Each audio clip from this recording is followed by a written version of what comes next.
Greetings viewers, welcome back to the channel. In today's video we have another tool video, another tool from Milwaukee. Today's video is going to be on the new Gen 2 Milwaukee M18 fuel brushless mid-torque impact wrench. This is the 1/2 inch drive version with the hog ring rather than the pin detent anvil. This is model number 2962-20. That means it is a bare tool only. I've got plenty of Milwaukee batteries and no need to buy any more starter kits. So we just got the tool only. This was just released. It was just announced not but a month or so ago at Milwaukee's Pipeline event. That was an online event announcing new products from Milwaukee. This impact is a little bit lighter, a little bit stronger, a little bit smaller than the Generation 1 version of this tool. I did not own the Gen 1 1/2 inch mid-torque, but I do have the 3/8 drive. I bought the 3/8 drive to replace my Snap-on CT8810, which the specifications on the Milwaukee blew the Snap-on clear out of the water.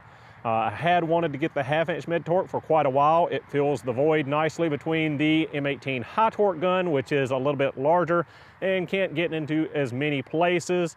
And it is stronger than the M12 stubby, which is another impact I love dearly, but it just doesn't have a ton of power for bigger stuff that would require a 1/2 inch drive socket. It's really great in 3/8 drive, which is what I have. So really quick on the specifications and the numbers on this impact. Front to back, from the edge of the nose to the back of the housing, is 6 inches. With a 5 amp hour battery, it weighs in at 5.1 pounds. And it has 650 foot-pounds of breakaway torque, 500 foot-pounds of fastening torque, which gives it 50 more foot-pounds of torque than the Generation 1 gun. Speaking of the Generation 1 gun, this is the Gen 1 mid-torque in 3/8 inch drive, 600 foot-pounds of torque. As I said, I bought it to replace my Snap-on CT8810, which is this gun, which has a meager 230 foot-pounds of torque and has a brushed motor. The Gen 1 is brushless as well because it is a fuel product. So this Snap-on got thoroughly embarrassed in both price, warranty, and power by the Gen 1. But now we've got the Gen 2 right here. Do not have a boot for it yet. The boot is on back order, but this is the first time I've held it. I just got it dropped off from FedEx about 2-3 hours ago. I ordered this from Acme Tools. Acme Tools is always great at shipping me stuff very quickly on the new stuff when it's announced. I do have a boot ordered for it, but it is currently on back order. So here we've got a comparison front to back, the Gen 1 and Gen 2. As you see, the Gen 2 is quite a bit shorter from the anvil to the back of the housing, as well as the position of the handle in relation to the upper part of the impact. The Gen 2 is a little bit more forward weight from the handle, as the handle is about halfway down on the Gen 1. With your Gen 1, you had one LED light under the anvil. The Gen 2, you've got a tri-LED light around the anvil. So other than that, the main thing is on the Gen 1, you had 3 power modes, 1, 2, and 3. And with the Gen 2, you've got 4 power modes, which includes Milwaukee's auto stop feature for running in bolts. It automatically stops hammering when tension is felt, so you can go back with a torque wrench for your final torquing. It also, when you have it in reverse, when you take loose a lug nut or a bolt, once the impacts are done and the bolt or nut starts loosening, it slows down speed so you don't throw that bolt across the shop, and keeps it under control when taking it loose. Now that we've seen really quickly the difference between Gen 1 and Gen 2, let's go test out this Gen 2 1/2 inch, put it to work on the farm, see what we can bust loose, see what it can't bust loose, and get some initial impressions about this gun. All right guys, let's try something really beefy to start out with. This is my 1997 Chevrolet P30 Mack Tools truck. You might have seen it in previous video. Still working on getting it back together. These are 25mm lugs. Let's see what it'll do. This is the driver's side. I haven't taken it apart. I took the passenger side apart to do that lock caliper. My high torque gun took these lug nuts off, no problem. Let's see what this new Gen 2 mid-torque will do.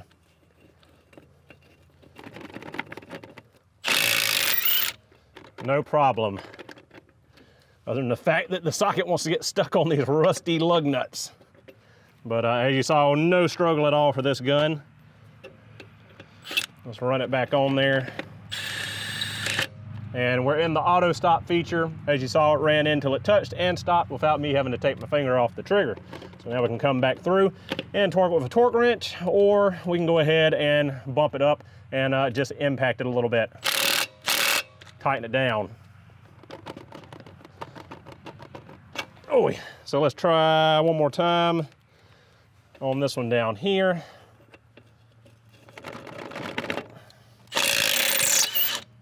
Not a problem.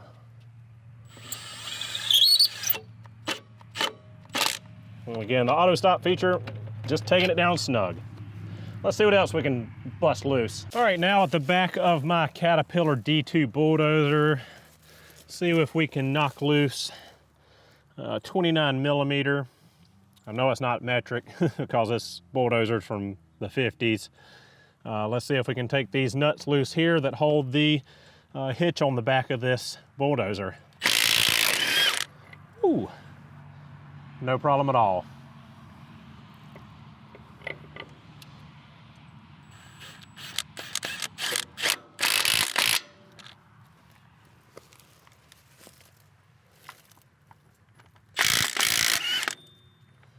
No problem at all.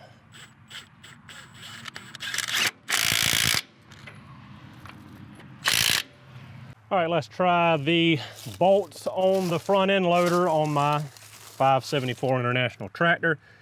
Again, using the 29 millimeter, they should be 1.125". I just cannot find an 1.125" impact socket right now.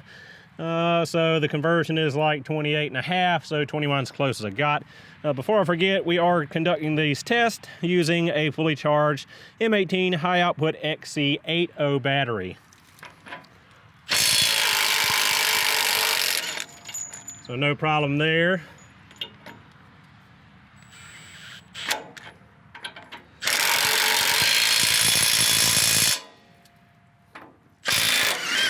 No problem there.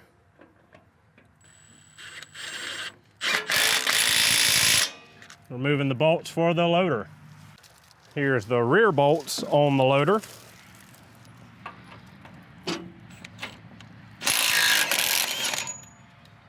Again, no issue again.